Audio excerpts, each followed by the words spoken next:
See, that's what I'm talking about. That's Deep Buffalo. Thank you for that. I don't call it old. I call that blessed. You saw the shit. You see what the kids got now? They got TikTok. Some idiot with a light ring. So. Buffalo has a deep relationship with this music, you know. There's no question. So anyway, you know, Herbie in the 60s and he played in the greatest band that ever was or will be, in my opinion. And then, you know, he started working with Miles on the In a Silent Way and Bitches Brew albums. These were, you know, not very subtle game changers, you know, changed the way we all heard music, right? And then he went, you know, off on his own, and he started this Wandishi project, which is, they made 3 really, really incredible records. But this was esoteric stuff. It was out, you know, it was really outside. Beautiful. If you don't know those records, please check them out. I've got one that I'm giving away tonight, the last one before Headhunters. It's called Sexton. And please, I love that record. So please, if you haven't, fill out one of those forms over there. Everybody's eligible, including band members. So fill one of those out, or see my lovely wife, and she'll tell you where to go. You know, do that, so to speak. Anyway, so tonight, Herbie, I am joined by my dear friends, Eric Crittenden.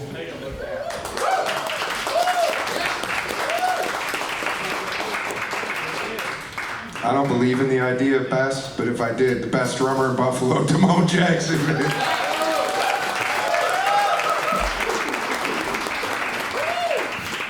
And I invited my friends up here so we could talk about this record before this amazing band plays a bunch of material from this period.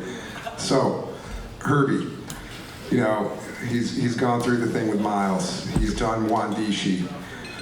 I think he got so far up there, you know, in the heady atmosphere that he wanted not less mind, but he wanted to root the music in the body again, you know.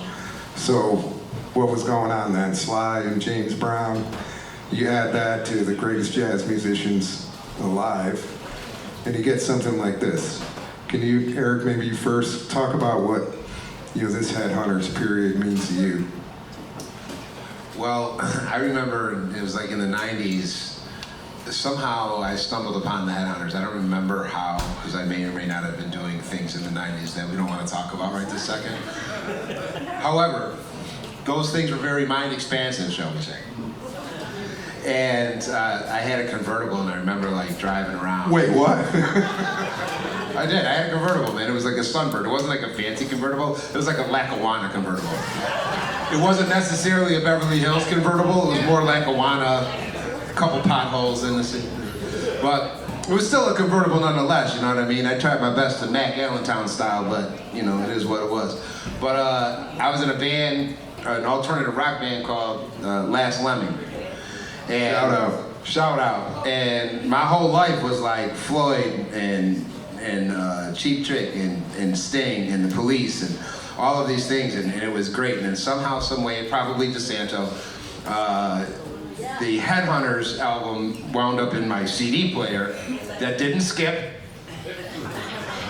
All right, you guys all had cars back then, and sometimes it would skip, right? Anyways, and I was completely stuck with Herbie Hancock and the Headhunters for like 4 years straight. I just could not get enough, and every time I would hear more and more of it, I would just be completely blown away. And at that moment, in every moment, I would listen to it. Sometimes you listen to like Chameleon the same time over and over and over again and discover something new 20 years later. They're always reaching, there's always space, there's always this connection to the source and the connection to the earth.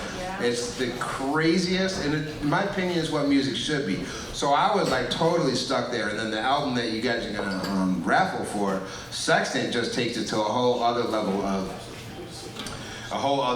just reaching, of being present. You know, Herbie is a prolific Buddhist, and nothing says Buddhism like Sexton.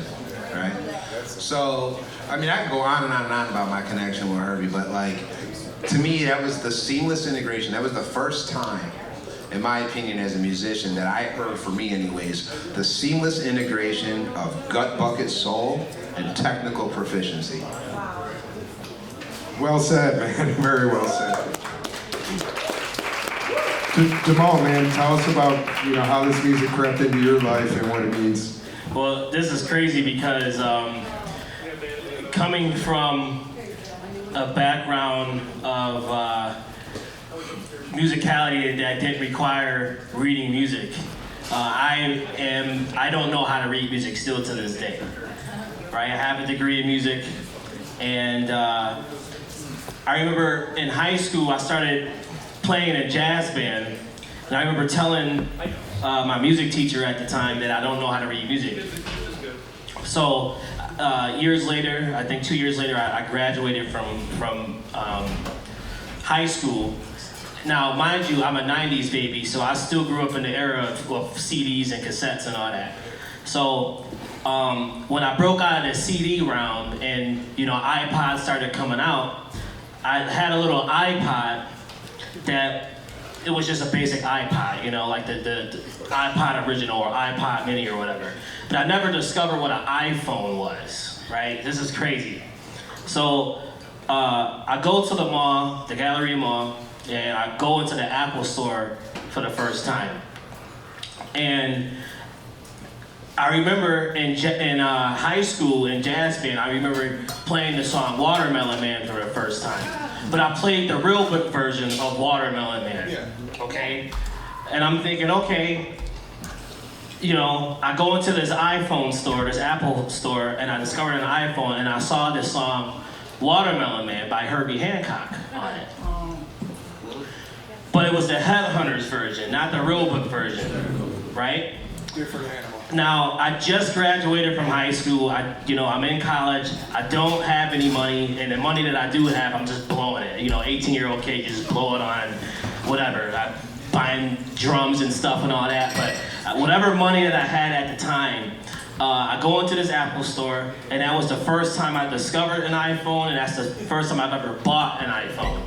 I bought that iPhone because Watermelon Man was on it, and I'm thinking to myself, if I buy this iPhone, I'm gonna have Watermelon Man on this iPhone the whole time. Then I discovered that you can buy the album on the phone. So I bought the album, and back then I think it was still $10.99 an album.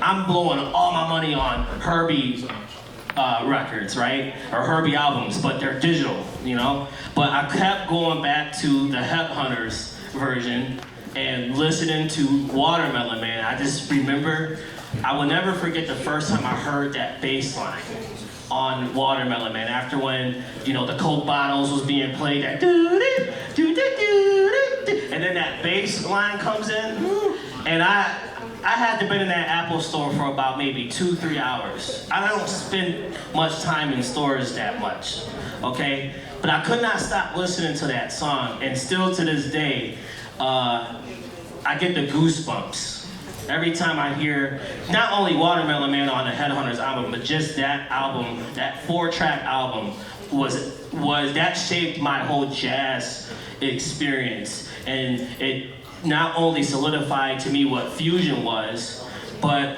what feel was outside of the church. Because you know what I'm saying? Like, coming from the church, that's nothing but feel. But I only thought at that time that church was the only place you develop feel from. That is not the case.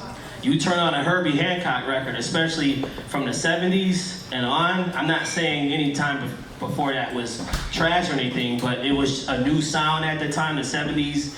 I feel like, and I'm a 90s baby, but I feel like the 70s era was the greatest decade of music of all time. Yeah. And still to this day, I still feel that way. I might be biased, but I'm gonna agree with you. Yeah, it's something about that sound. It's a sound that originated from, yes. But to hear it in that capacity, especially on the Headhunters album,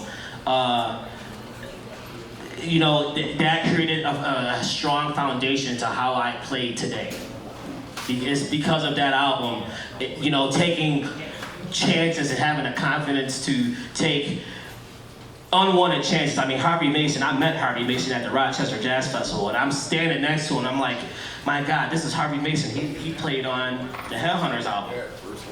That's the guy that played on Chameleon. That's the guy that famous drum beat that a lot of drummers played.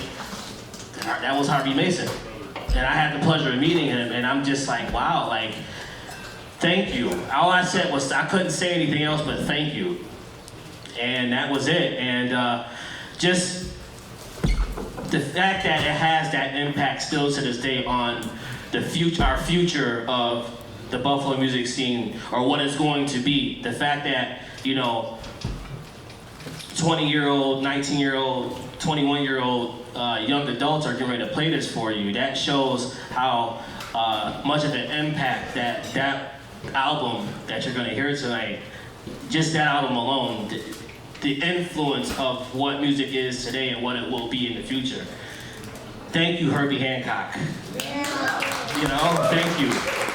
That's all I got to say right now.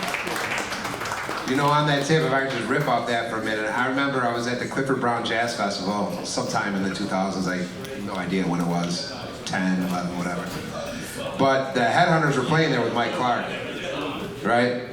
And second drummer. Second drummer. After Harvey Mason. Yeah, and I was blown away by the fact I had no idea about the Coke bottles. So he like told the story about the Coke bottles, right? And if you listen to that song, there's one tone that's constant, you know? So that top one right there, that's the fucking bottle. Sorry, that's the bottle. Right, all right, that's the bottle, and then he's singing the other tones. It's insane. And I had no idea. I'm thinking like, I'm trying to like, you know, what kind of weird synthesizer shit was going on here? You know? Did he get some I don't know, was it some pygmy fucking mating call? I didn't know what it was. I didn't know what was going on. Yeah. So, but when he explained that to me, and that's the beautiful thing about this music, you guys, is that it's so simple. It's not like,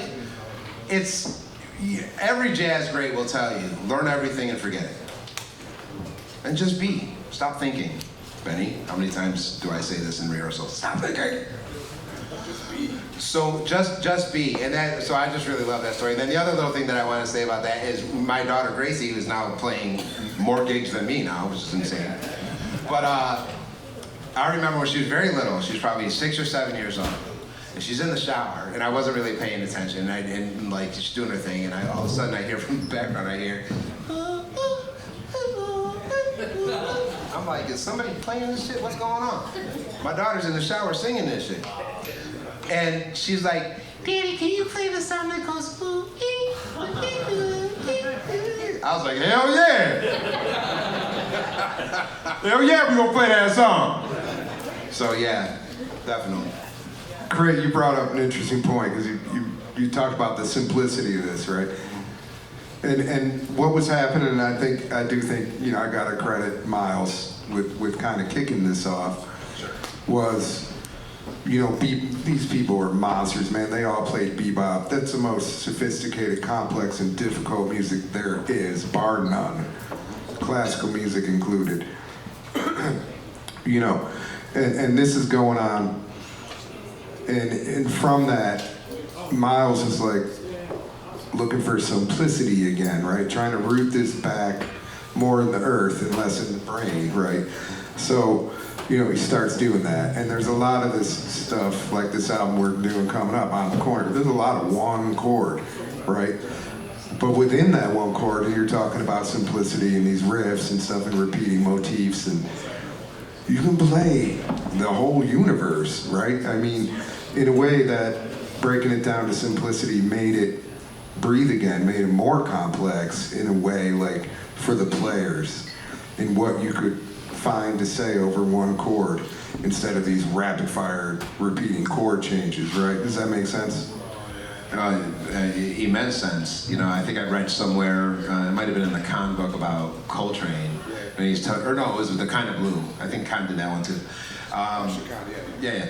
So it was about Kind of Blue, and basically, whatever it was about the birth of cool, and essentially, it was like, you know, you have like Charlie Bird, and you have like John Coltrane, and all these different people. They've got all these things to say, and they got like all these chops, right? And they're doing that, and Miles would be like, "Why?"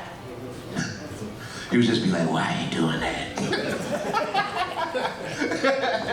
And he could literally say everything that he needed to say in 3 notes when everybody else would have to take all these choruses.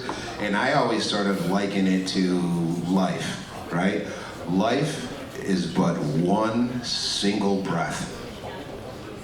That's all of life. What are we doing with our breath? Are we gonna talk a lot of shit, which I tend to do during bill season? Are we gonna talk a lot of shit?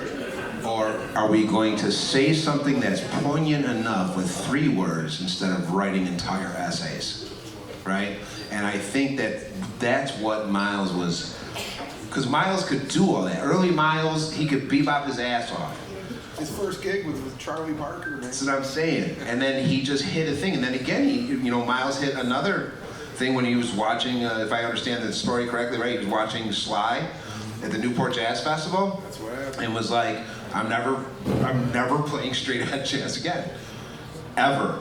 And he never did. And he stuck to that. and he stuck to that. So, did I answer the question, or did I like? Yeah, but I want to get into that way that you strip it down, and all of a sudden, you know, new windows. Less is more. Like, what do you think about that concept of less is more as a band leader, as a musician who's on an arc of, you know, imagination that's like unparalleled in this town, man? Yeah, playing simple has kept my lights on for 15 years, you know, and counting. It took me playing with the older generation to understand playing chops all the time as a drummer is not gonna pay your bills. And if I didn't get outside, if I didn't break away from the church for a little bit, I wouldn't have known what anybody was talking about. Because obviously we can say that there's a different type of pocket, there's a different type of groove in every style of music. We could all agree with that. But your foundation and your audience will influence, let's say, the music that you're playing at that time. If you're in church, you know, there's Chop City in church, in a black church, I'm saying. Okay. If you go to the white church, because I'm blessed to play both sides of the spectrum here when it comes to playing in front of different audiences and whatnot. And that is very important. Also, too, we have to think about the certain amount of barriers that were broken down back in the 60s and 70s when these albums were coming out. You brought up a drummer by the name of Mike Clark.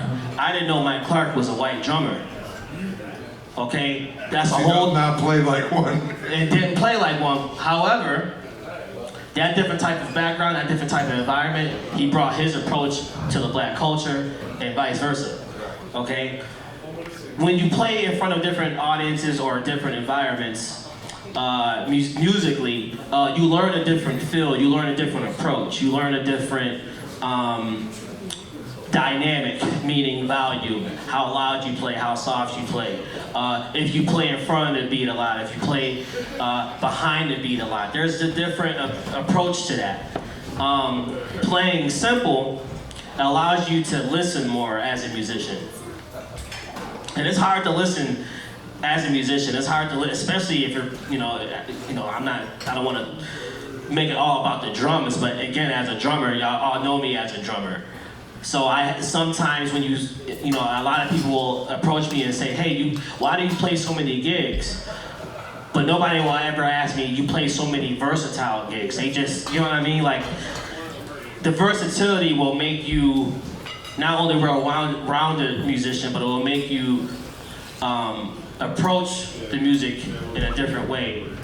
no matter what type of environment you're playing in or whatever, playing simple requires you to listen a lot, which is very, very hard as a musician in the first place. If you know how to listen, you will always stay employed. If you play many styles of music or many genres of music, you will also stay employed. But you will also intensify the level of musicianship and musicality who you're playing with, or if you're influencing the younger generation. Like that's important as a, y'all will say, probably call us starving artists. I've been fed with music for all my life, but to pay my bills by playing simple. For example, that Pink Floyd show. I know that's a whole different bag and different style of music. However, that was out of my bag, big time. Nothing but simplicity from the drummer's perspective. Okay? The same. You killed it. Right. I was nervous as hell, man. Right? But going back to the roots, such as Herbie Hancock, such as that Headhunters album, the simplicity by Harvey Mason and how he played on that record, he wasn't really flashy, but every note that he played was with pure intent and simplicity. That's, and this is why Harvey Mason is still not only alive and kicking well, but he's still getting calls to still play billions of gigs in so many different styles, you know what I'm saying? At his age. Because he has to be pushing at least mid-70s, if not more. And I want to be like Harvey Mason, because he looks like me and I look like him, you understand what I'm saying? And that's, to me, that's a huge influence. We hate to, I'm a stickler, not on racism, but I like to see different cultures blended together, especially on one stage, because music is the universal language and the universal gathering place for all of us to sit and break bread and talk with each other, if you understand what I'm saying, because there was a time where we couldn't do this. And back then, those guys put us on the map. Herbie Hancock, Miles Davis, Mike Clark, the list goes on and on and on. Chick Corea, the list goes on. And Herbie Hancock and Chick Corea, they played together. In the struggling times, and I always think about that, like, wow, what was it like thinking, like the people's headspace back in the 60s and 70s, making music such as that? Like, how did that make you feel? It was a statement. I mean, it was a statement, man. I mean, this is the civil rights struggle era, which apparently we're in again, and it never went away, right?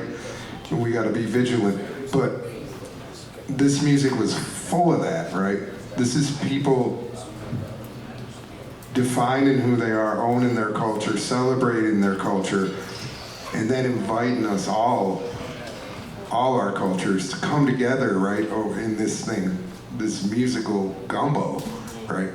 And to me, that was always like, wow, that's what democracy is supposed to be about, right? This is how we go forward. All our differences and all our diversity makes us way stronger. And you see it on the freaking bandstand, right? I mean, music tells that story over and over again. Hey, Chick Corea is a Scientologist, Yeah. and Herbie's a Buddhist. Yeah, right. It didn't fucking matter. And they're hogging it out. Yeah. Well, you bring up a good point, man, about the 60s and 70s, because I was walking by, I'm a high school teacher, for those that don't know. I teach music production in Buffalo Public Schools, and I was just like walking through the halls this morning, and I heard a history teacher talk about the Voting Rights Act. It was ratified in 1965, but it really was coming about in 1964. So, as I so oftenly do, I inserted myself into the lesson. No way! Shocker. And I was like, that was 10 years before I was born. And some of the kids were like, damn, you old as shit. But the kids, they're relentless. But to riff on what Damone was saying, this is not that long ago, guys. No. You know, it's not that long ago. I was born in 1974. So the fact that during my father's life, there was a time where the Chitlin Circuit was the only place he could play. That was it. And if he played in a white club, you played and got the fuck out of there. That's how it was. And he didn't have the right to vote until he was a man. Grown, and then later on, you know, I would get into the picture. But he was fully grown and fully like sort of acclimated, for lack of a better term, to segregation as a norm. It's not that long ago.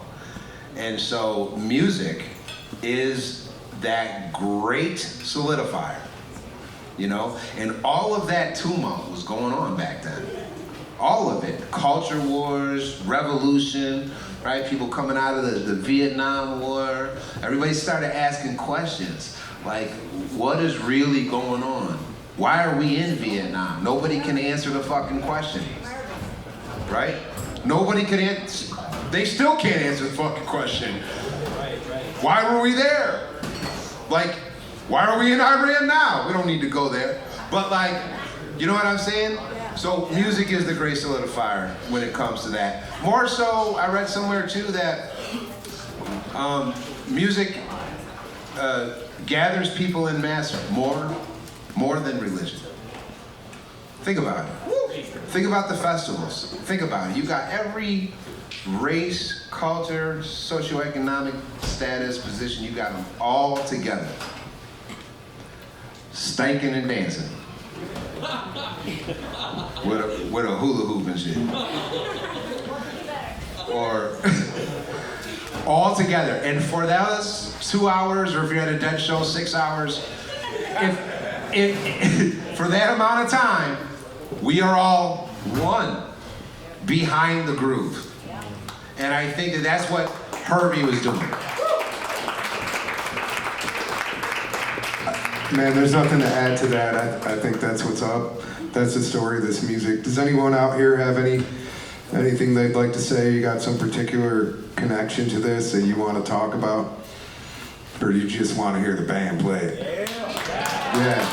All right, I feel that. But before we do that, I want to ask you all, this is a cool gig. Like, we got all three of us here have an investment in some of these musicians that formed the band Oishi, right? Who are giving all of us a lot of hope for the future in a time when it's hard to find hope. And we're grateful for that. But, you know, between the Sportsmens Foundation and Buffalo Music Club, which Damone has been heavily involved in this as a major mentor for this Borderland band camp, we met two of these players through that, and I think they changed all our lives. I don't think that's, ridiculous to say.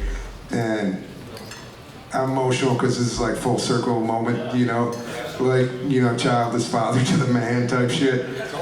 Do you want to talk about them a little bit before we let the band hit it? Yeah, so Marco and Zeki, they were students of the Borderland band camp, and right away before, Zeki Ozai and Marco, I ain't even gonna try to say that shit. Willanja? Yeah. Marco Willanja. Turns out his older brother was one of my students at iPrep. It also turns out that Alex was one of my sax students. I didn't even remember this. I'm that old that I'm already forgetting, like, his first ever sax lesson. He bought my first read. Yeah. Oh, did I really? He bought my first read. Yeah. I was on my shit. I was like, I got you, kid. I got you, kid. 2.5 bamboo. I got you. Ringo Jazz. You turned out great anyway, man. At Pete O'Connell's music store, dude. See, this is what I'm saying, right? Half degree of separation above. But the thing that stands out to me in particular about Marco and Zeki, and you remember this, we would take breaks. We would take breaks. They would not take breaks. No. They would just keep fucking playing. I'd have to see. Zeki would just be like, Mad scientist. And Marco's like, With his long ass I got arms. this groove. I got this groove. Yeah, and then Marco would just, and they wouldn't even talk to each other except through music. Marco would just look at something, somebody. Most of the time it was Zeki. It'd just be like this. And Zeki would be like this. And here we are. Here we are. And here we are. And that's why we are. And that's why we are. And we're going to be joined today by kids that are still in high school. Yeah. Right? Not kids, but young adults that are still in high school that are just so hungry and so excited. And y'all keep that. Keep that. That's the fire. That's why everybody's still talking about Miles to this fucking day.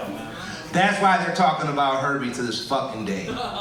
You understand what I'm saying? That's why they're gonna talk about fucking Zeki. Yeah! And Marco. You know, and my man Austin, and Jacob, and Luca, and Alex. You know what I'm saying? That's why they're gonna be talking about Damone. You know? When they talk about me, they'll be like, he can play, but he's a little bit of an asshole. That's all right, I own it. It's true. But you're lucky I can't fight no more, man. I get winded too quick. But yeah. So these guys, this is the future. I, for one, and my own daughter is like going through this path now too, right? She's playing all the time. I, for one, it's not only to say it's a bless you. Gesundheit, may you expand the kingdom. It's not to say a responsibility. Say it makes it sound like sterile or whatever. But our role, It's a job, man. our role in the tribe is that of the muse, and eventually the muse becomes the griot. And we continue to tell the stories, and we have to keep the stories alive and well through the eyes of those who come behind us. And that's my role now. You see what I'm saying? And so for me to be able to like share the stage with the future, I was the youngest guy in the band forever. And I was always like that. I mean, my dad would play with James Brown. He'd always tell me I was doing something wrong. Always. Go sit your ass down. Playing out of tune, fucking up. That's how my dad, that's how my dad used to roll. I don't do that. No, you got that. I don't do that. But this is also our job. Yes, it is. Yep. You pay it forward. Yep. Keep the boulder going. Keep the foundation growing. So, I mean, you guys, passing the torch to you guys, and eventually you're gonna remember these moments when you're passing the torch. And that's what it's all about. And the one thing that's gonna stay constant is the motherfucking groove. That ain't ever gonna change. I'll say this, and I'll keep it quick. I've been saying this for a few months, well, not even a few months, a few years. Just like Critt just said, that the future is bright with the new talent and the new breed that's coming up of musicians. But I can't just only give it up to the young musicians. I gotta give it up to the parents who support this. Parents, I'll just say this, I am not a parent, but I am a musician and now a grown man with a little bit of experience now. Don't think that your kid cannot make a living playing his or her instrument. I pay all my bills playing this instrument behind me. Yeah. I just, at 35 years old, I just got my second full-time job, but my first full-time job with benefits and a pension and all that. I lived risk-free playing in the music industry for over 20 years, professionally, and never missed a bill, never was late on a payment, never was evicted, never was in trouble with the law, paid my way through college, bought vehicles with playing this instrument behind me. the support from the parents to your kids, if you're putting your kid through school with music and you're kind of like on the fences about, oh, is my kid going to make a career out of music? Yes, I'm going to tell you yes. Keep supporting the talent. Keep supporting the dream, because you really do not know what you have growing up in front of you. You can have the next Grammy Award-winning artist in your own home and you don't even know until all of a sudden your kid starts getting calls to go play overseas or be on the road for 6 to 8 months out of the year playing with some tribute band or national act. You don't know. Thank you for the support of your kids. Thank you for showing them not only the ropes with the music industry, but the tough love. Hey, look, if you fucking up in school, you ain't playing nothing. You ain't playing no gigs. Get your grades up, Luca. Right? Hey, that's important. But we really appreciate the parents for really staying on your kids and supporting the dream. I'm sorry to call you out like that, Luca, but we love you, brother. We don't want no dumb musicians out here. We want successful musicians out here, because you always need to have a backup plan just in case if you can't play no more. Right? That goes for all y'all. All right? But the future is bright for the future of music, because I think we have the wrecking crew of Buffalo 2.0 sitting right there. I really do. And if you don't know who the wrecking crew was, do your research. Find out. Yes. But thank you so much. So excited to play with the new breed and passing of the torch, even though I'm still kind of young. I'm kind of like in the middle of the road, because when I was playing with Critt, I was, 18 years old? Now, I think you were my age now a little bit, or a little bit older when I started playing with you. Yeah. So, passing the torch tonight. Love it, man. You old now, though, man.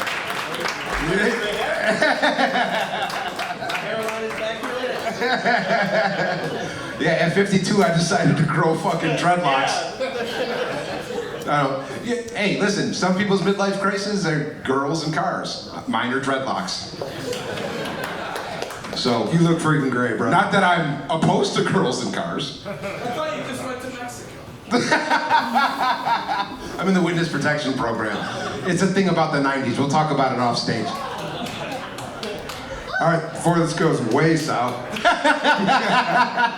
thank you all, and thank you for coming to celebrate this music and listening to our thoughts on what it means, and think about that for yourself, and listen to the music, man. Pay it forward, and what Damone said, I can testify to. Believing in young people, believing in your children is believing in your culture and helping to make sure that culture survives and goes forward. So that, in places like the Sportsmens all over this country, we got shit like this going on, right? Right. So we're grateful for you all. Thanks for being here. The band's gonna hit in 10 minutes. We would be remiss not to thank Jeff